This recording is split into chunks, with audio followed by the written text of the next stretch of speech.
네, 저는 지금 KTX 오송역 부산 방면 승강장에 나와 있습니다. 지난달 감사원에서 이 오송역 구조 문제에 대해서 지적한 감사 결과가 나왔습니다. 많은 분들이 오송역을 이용하면서 오송역이 이렇게 넓은데 어떤 문제가 있을까라고 의아해 하시는 분들이 있는데요. 가장 문제가 되는 부분 중에 하나가 바로 제 뒤에 보이는 이 두 개의 선로입니다.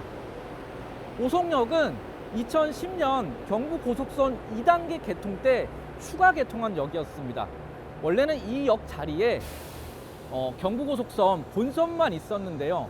2단계 동대구 부산 구간이 개통을 하면서 이 역을 새로 짓게 되었고 초반에는 이 승강장까지만 지었습니다. 이후 2015년에 호남고속선이 개통하고 이 오송역이 호남고속선 분기역이 되면서 분기역에 맞는 승강장과 그리고 배선을 추가하게 되었습니다. 그래서 현재는 통과선, 그러니까 본선이죠. 본선 2개 선로, 양옆에 8개의 선로, 총 10개의 선로가 있습니다.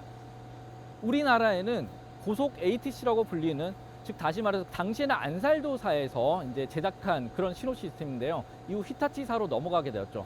그 외산 고속 신호 시스템이 현재 부설되어 있습니다. 이 외산 고속 신호 시스템에 맞게 이 역 안에도 신호 시스템이 구성되어 있는데요. 그 신호 시스템은 일정한 사양 그리고 기준을 요구하고 있습니다. 그 기준에 맞게 신호 시스템을 갖춰야 되는데 이 오송역 구조와 신호 시스템과 약간 미스매칭이 건설 당시부터 있었다고 합니다. 그 당시에는 그러니까 건설 당시에는 알려지지 않았던 내용인데요. 최근에 감사 결과가 나오면서 다시 한번 이 문제가 부상하게 되었습니다. 구체적으로 이 역에서 어떤 문제가 있는지 간단하게 짚어드리면요. 지금 현재 이 역 보면은 이 승강장에 이 선로에 항상 열차가 대기하고 있는 모습을 볼 수 있습니다. 이 열차는 사실 비상대기 열차라고 해서 문제가 생겼을 때 이 역에서 다른 그 문제가 생긴 역이나 열차가 있는 곳으로 출발할 수 있도록 항상 비상대기를 하고 있는 열차인데요. 사실 이 선로는 현재 쓰고 있지 않습니다. 역을 이렇게 역의 회송 열차, 그러니까 즉 비상대기 열차만 잠시 놔두는 공간으로만 이렇게만 쓰고 있습니다. 현재는 양쪽으로 선로에 열차가 동시에 진입하거나 또 진입했다가 열차가 동시에 출발하지 못한다고 합니다. 이 신호 시스템에서는 과주 여유거리라는 게 있다고 합니다. 만약에 열차가 원래 서야 할 정지 위치에 정지하지 못한 채 그대로 나아가게 됐을 때 탈선 사고나 최소한의 충돌 사고를 방지하기 위해 일종의 안전거리를 두는 건데요. 요 앞에 이 열차가 이제 정지 위치가 있을 거고 정지 위치 넘어서 얼마 안 갔는데 바로 분기점이 보입니다. 이 분기부까지 열차가 정지하지 못한 상태에서 그냥 통과하게 되면은 분기점이 만약에 분기기가 움직이게 되면은 탈선할 우려도 있죠. 이 안전거리라는 거는 그 열차의 무게 그리고 역의 구조, 선로의 구조 이런 것들에 따라서 그때그때 조금씩 다르다고 합니다. 보통 150m에서 200m 정도로 설정을 하는데요. 지금 이 역 같은 경우는 제일 처음 우선시 되는 게 이 선로 바로 앞에 있는 이 분기점, 분기부와의 거리가 너무 짧다고 합니다. ATC 신호 시스템에서 규정하는, 요구하는 기준에 비해서 약 70m 정도 이 과주 여유거리, 이 안전거리가 짧다 보니까 만약에 이 역에 정상대로 열차가 정차를 했을 때 반드시 저기 앞에 있는 분기기가 무조건 움직이지 않은 채 3분간 그대로 머물러야 한다고 합니다. 실제 열차가 정차해서 승강장에 사람들이 올랐다가 내리는데 약 1분 30초 정도 걸린다고 가정을 했을 때 그 외에 최소 1분 30초를 무조건 추가로 대기해야 하는 상황이 발생하게 됩니다. 저 분기기를 통해서 왼쪽으로 가면은 호남고속선 방향으로 가게 되고요. 오른쪽으로 가면은 지금 이 선로와 만나게 됩니다. 그래서 이 선로가 현재는 이 분기기가 많이 사용을 하지는 않는데요. 만약에 나중에 많이 사용하게 됐을 때는 이 선로로 열차가 정차를 하는 상황에 이르렀을 때는 그만큼 열차가 추가로 이 분기기가 움직일 수 없는 상황이 되어서 추가로 정차를 해야 되기 때문에 그만큼 지연되는 시간이 후행 열차들이 지연되는 시간이 증가할 가능성이 높다고 합니다. 또 하나의 문제가 있었습니다.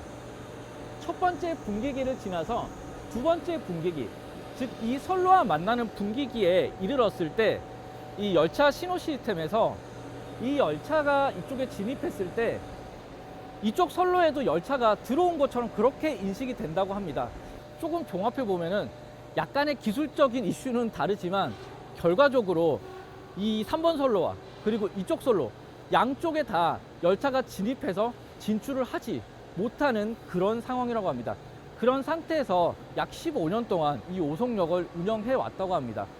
코레일에서는 어쩔 수 없이 사실상 이 선로는 비상대기용 선로로만 쓰고 주로 이 선로를 통해서 부산 방향으로 가는 열차를 정차하는 그런 선로로만 썼다고 합니다. 그리고 이 너머서로는 호남 고속선 정차할 수 있는 승강장이 있는데요. 그런 식으로 밖에 쓰질 못했다고 합니다. 반대편 서울 방향으로 올라가는 그 승강장에도 비슷한 이슈가 있습니다. 과주 여유거리 부족, 한 저쪽에는 3m 정도 부족한 구간이 있다는데요. 그 때문에 이 승강장과 마찬가지로 한 개의 선로만 쓰고 나머지 한 개의 선로는 사실상 쓰지 않은 채 그냥 두고 있다고 합니다. 그렇다면 지금까지는 이렇게 운영을 해도 양쪽에 한 개의 선로를 사실상 없는 셈 치고 써도 그럭저럭 이 열차들을 소화할 수 있는, 이 오송역이 감당할 수 있는 범위 내에 있었다고 합니다. 물론 약간의 지연은 있었지만요. 근데 지금부터가 문제입니다. 바로 오송평택 이복선화가 개통되었을 때인데요. 아까 처음 보셨던 곳이 부산 방면 선로였다면요. 지금 저희 뒤에 보는 이 선로는 서울역 용산 방면 선로입니다. 이 뒤쪽에서 이쪽을 보면 여기가 이제 경부고속선 본선이고 아까 말씀드렸던 이쪽이 이제 부산 방면 고속열차가 정차하는 승강장입니다. 그리고 이 옆은 현재 쓰지 않는 선로입니다. 이 뒤쪽으로 오송평택 이복선화 사업이 끝나면요. 이 뒤쪽으로 선로가 연결이 되어서 이 열차들이 이 오송역으로 모두 들어오게 됩니다. 현재 경부고속선을 통해서 들어오는 열차 말고도 오송평택 이복선화 선로를 통해서 들어오는 열차들까지 모두 다 이 오송역으로 진입을 하게 되고요. 오송평택 이복선화 선로가 마저 개통이 되면은 지금보다 열차 운행 횟수가 2배 정도 증가하게 되고 오송역도 약 2배에 달하는 그 열차 운행 횟수를 감당할 수 있어야 됩니다. 그런데 지금처럼 이 양쪽 두 개의 선로를 쓰지 않은 채 이 오송역에 2배에 달하는 열차가 더 들어오게 되면 사실상 감당할 수 없게 된다고 합니다. 반드시 이 양쪽에 지금 쓰지 않는 선로 2개를 써야만 하는 상황인데요. 그렇다면 이 문제에 대해서 해결 방안은 없는 걸까요? 감사원은 어떻게 지적했는지, 그리고 최근에 있었던 한국철도학회 추계학술대회에서는 어떻게 이야기했는지 간단하게 보도록 하겠습니다. 물리적으로 봤을 때는 이 뒷부분에 공간을 조금 더 확보해 주는 게 이론상으로는 가장 이상적이라고 합니다. 즉 이 역사 같은 경우에는 교량으로 이루어진 역사인데요. 교량을 조금 더 저 뒤로 증축을 해서 분기기를 조금 더 멀리 설치할 수 있도록 그런 방안을 감사원 그 감사 결과에서도 일종의 대안처럼 제시를 해놓은 것을 제가 볼 수 있었습니다. 그리고 철도학회 추계학술대회에서도요. 물론 엔지니어상으로 전혀 검토된 사항은 아니지만은 가장 추후에 이상적으로 본다면은 이쪽 부분을 조금 더 중축을 해서 현재 정차 위치와 분기기와의 과주 여유 거리를 최대한 확보를 하는 게 장래를 생각했을 때 이 승강장의 양쪽으로 열차가 진입하고 또 진출할 수 있는 가장 좋고 또 안전한 방법이라는 얘기를 잠시 언급을 했었습니다. 그러면은 이 오송평택 이복선화 사업을 시작을 하면서 설계하는 과정에서 이러한 것들이 반영이 되지 않았을까요? 처음에 기본 계획 때는 이 오송역 훨씬 전까지만 설계를 시작을 했었다고 합니다. 그리고 실제로 실시 설계에 들어갔을 때도 이 오송역 군에 대한 전반적인 것을 검토를 다 했다기보다는 요 바로 앞에 만나는 지점까지만 검토를 해서 실제로 실시 설계를 하고 공사에 들어갈 수 있도록 했다고 합니다. 어떻게 보면 철도는 네트워크망이잖아요. 이 역을 실제로 어떻게 운영이 되는지 좀 더 효율적으로 운영을 할 수 있는지 그런 것들이 오송평택 이복선화 사업의 그 설계 범주 내에 정확하게 안에 포함되지 않았기 때문에 또 이러한 문제가 뒤늦게 또 나오지 않았나 그런 생각을 합니다. 이런 잘잘못을 지금 와서 따지는 것도 좀 늦은 일이 아닌가 생각됩니다. 가장 생산적인 것은 이 2개의 선로를 지금이라도 최대한 활용을 할 수 있도록 용역을 진행하고 기술적 검토를 시행을 해야지 실제로 오송평택 이복선화가 개통되었을 때 오송역이 그 많은 열차들을 최대한 처리를 할 수 있게 됩니다.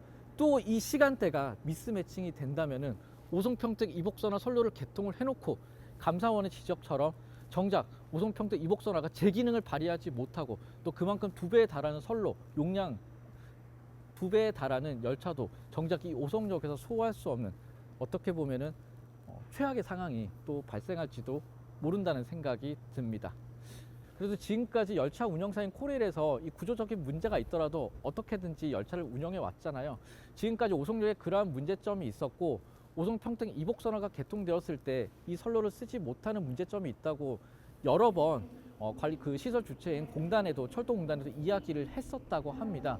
가장 좋은 것은 여러 가지 시스템이 항상 같이 연동되는 것이기 때문에 그런 것들을, 하나의 이 시설들을 지을 때는 내 것만 보는 게 아니라 철도 전체 네트워크 안에서, 그리고 철도 전체 네트워크 안에서 이런 것들이 얼마나 더 유기적으로 효율적으로 맞물려서 움직여 가는지 조금 더 거시적인 시각에서 이러한 시설물들을 건설하고 또 운영을 했으면 하는 바람입니다. 철도경제신문 장병극 기자입니다.